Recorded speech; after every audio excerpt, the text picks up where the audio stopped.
Saya kemarin nonton film dokumenter produksi Barack Obama yang menang Oscar berjudul American Factory. Film dokumenter itu bercerita tentang hancurnya industri di Amerika seperti General Motors, banyak pengangguran, dan yang membuat repot negara. Kemudian investor asing dari Cina masuk sebuah pabrik pembuat kaca mobil yang membeli bekas pabrik General Motors. Mereka kemudian merekrut karyawan yang tadinya nganggur dan akhirnya muncullah harapan baru. Sayangnya itu tidak lama. Investor Cina kemudian mengeluh dengan kualitas tenaga kerja dari Amerika. Mereka dianggap lamban, suka menuntut dan mengeluh, sering libur, dan yang paling mengganggu adalah serikat pekerja. Investor Cina itu kemudian membawa beberapa eksekutif perusahaan ke negaranya. Di sana, para eksekutif Amerika melihat bagaimana para buruh Cina itu bekerja seperti sedang perang. Satu buruh Cina bisa mewakili 2-3 orang buruh Amerika. Mereka tidak punya serikat pekerja yang mengganggu sehingga produktivitas mereka pun tercapai.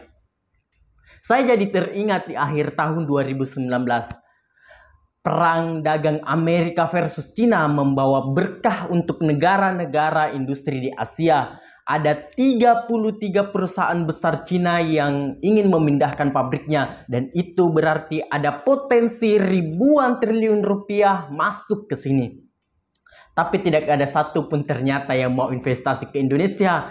Tujuan mereka adalah Vietnam. Dan Jokowi dikatakan marah besar, tersinggung karena negaranya dipandang sebelah mata. Dia juga memikirkan ada 7 juta pengangguran di Indonesia yang butuh pekerjaan. Dan pertanyaan besarnya adalah kenapa Indonesia sama sekali tidak dianggap layak untuk investasi. Memang beda Indonesia dan Vietnam dalam hal mengundang investor asing. Vietnam sangat siap, mereka tidak punya masalah dengan lahan karena semua dikuasai negara. Di Indonesia, untuk masalah lahan saja sulit sekali untuk mencari, belum izinnya untuk tumpang tindih antara daerah dan pusat akibat reformasi.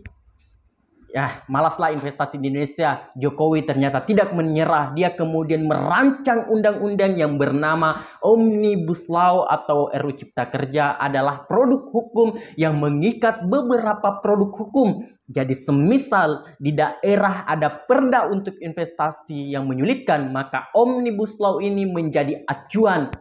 Salah satu sudah digodok dalam Omnibus Law ini adalah Omnibus Cipta Lapangan Kerja atau dikenal dengan nama Cilaka. Ini khusus untuk pekerjaan. Dalam RUU itu, pemerintah ingin menghapus izin khusus yang selama ini menjadi masalah, seperti izin cuti waktu mendapat hit pertama, cuti menikah atau ketika menikahkan, cuti karena istri karena sedang keguguran, dan banyak cuti lain yang malah bikin produktivitas turun. Dan ini yang sering dikeluhkan perusahaan. Sudah kerjanya lamban, banyak cutinya, tapi pengen gajinya gede dan banyak maunya.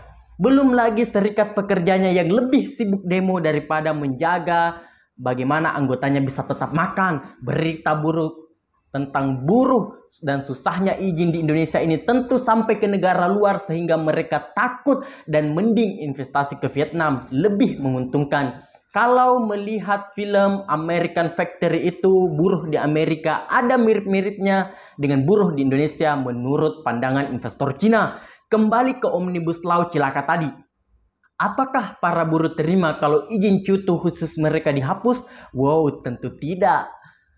Para buruh yang tergabung dalam serikat pekerja sudah mengancam untuk demo besar-besaran. Ya tentu demo dengan naik motor ninja yang cicilannya 2 juta per bulan meski gajinya cuma 3 jutaan.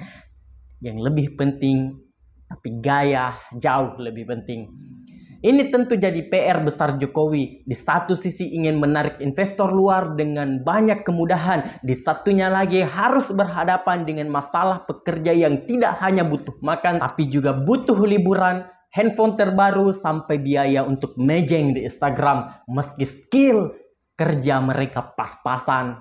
Ini memang masalah klasik di negeri tercinta ini. Banyaknya yang kerja di pabrik karena memang sekolah kita hanya memang mencetak para pegawai, bukan profesional atau wirausahawan.